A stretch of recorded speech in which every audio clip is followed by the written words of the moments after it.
Saudara, banyak peristiwa yang terjadi dalam satu pekan ini. Kami pilih 3 di antaranya yang menuai banyak perhatian. Bersama saya, Cahya Ramadhani, inilah 3 berita populer pekan ini.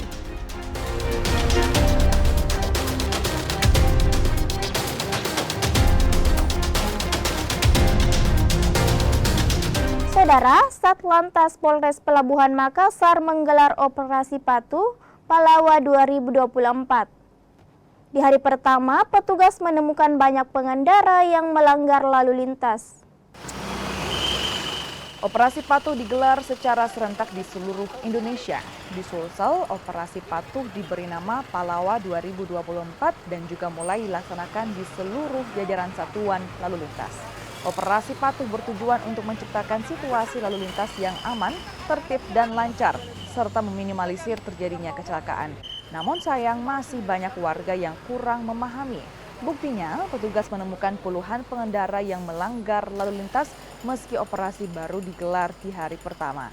Operasi Patuh Palawa 2024 akan menindak 8 pelanggaran termasuk penggunaan knalpot brong atau bising, penggunaan ponsel saat berkendara, hingga penertiban pengawalan jenazah yang tidak mematuhi peraturan lalu lintas.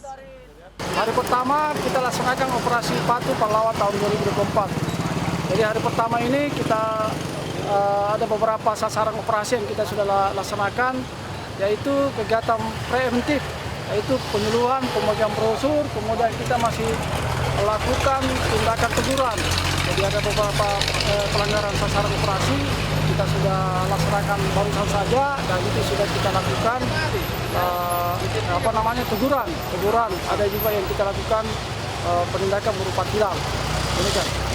Tadi ada berapa yang diberikan teguran dan teguran apa saja yang didapati? Sekolah Dasar Impres Pajayang Kota Makassar disegel warga yang mengaku pemilik lahan sekolah. Akibat kejadian ini, ratusan siswa tidak dapat mengikuti proses belajar mengajar.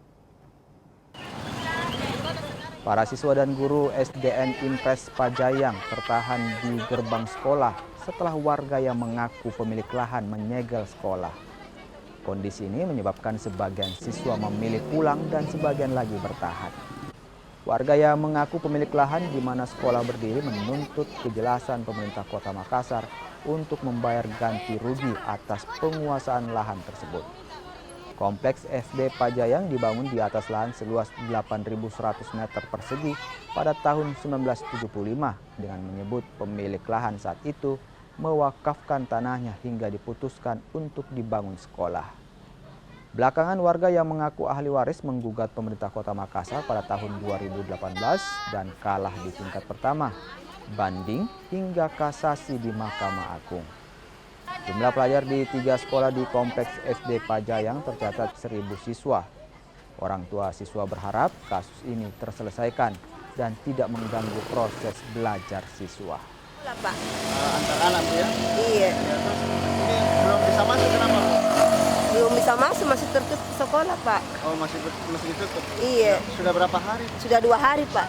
Sudah 2 hari. Iya. Berarti... Tapi kemarin Pak belajar Pak, sementara sempat Pak polisi bukakan itu pintu gerbang bisa masuk belajar lagi. Tapi ini hari tertutup lagi Pak, jadi tidak belajar lagi anak-anak. Iya. Harapannya seperti apa Bu sampai ini? Ya mudah-mudahan bisa terbuka gerbang sekolahnya, bisa belajar kembali lagi Pak. Ya itu saya. Ya sebenarnya kita menunggu sekolah karena kita bagaimana pemerintah bisa respon kembali ini terkait ini. Kayaknya sebelum ditutup ini diam saja terus. Tidak ada tanggapan. Seakan-akan ini masalah dihilangkan. Dan kemarin kita sudah diam. Lalu muncul berita tantangan dari Kepala Dinas Pertanahan, yaitu judulnya dia bilang lahan sekolah masih aset Pemkot. Itu yang kita kembali sehingga kita tutup lagi ini hari. Kita kan pegang apanya ini? Pegang rinci? Pegang rinci. Sejak kapan itu kita pegang? Tahun 80-an lah itu rinci kita pegang. Seorang narapidana kasus narkoba di kelas 2B Maros, Sulawesi Selatan terpaksa dipindahkan ke dalam sel isolasi lantaran ketahuan melakukan komunikasi dengan istri orang melalui media sosial. Komunikasi dilakukan dengan menggunakan warung telepon di dalam lapas. Petugas lapas langsung melakukan penggeledahan di sejumlah kamar sel narapidana. Dari hasil penggeledahan, petugas menyita sejumlah barang milik narapidana karena dianggap dapat mengganggu keamanan. Sementara itu, narapidana yang ketahuan berkomunikasi dengan istri orang dipindahkan ke sel isolasi dan pencabutan remisi serta hak bebas bersyarat. Kasus ini terbongkar saat suami korban memergoki isi percakapan mesra istrinya dengan narapidana di dalam lapas. Hari Sabtu ya, tindak lanjut dari kami sudah strafsel ya, strafsel itu diisolasi, diasingkan sendiri, tidak menerima kunjungan. Kemudian tidak menerima titipan makanan, ya, tidak ada akses ya di dalam kamar ya, 2 kali 6 hari. Ya, kalau memang diperlukan kita perpanjang lagi. Kemudian kami lakukan pemeriksaan dan berita acara, ya, dilanjutkan dengan penjatuhan hukuman disiplin atau biasanya kita sebut di sini register F, ya, artinya register pelanggaran. Kalau sudah masuk register F, ya, otomatis warga binaan tersebut untuk sementara waktu ya tidak bisa mendapatkan hak-haknya, remisi maupun bebas bersyarat dan lain-lain. Itulah tadi 3 berita populer dalam 1 pekan ini. Simak terus informasi penting lainnya hanya di Kompas TV Independen Terpercaya. Saya Cahya Ramadhani pamit undur diri, terima kasih dan sampai jumpa.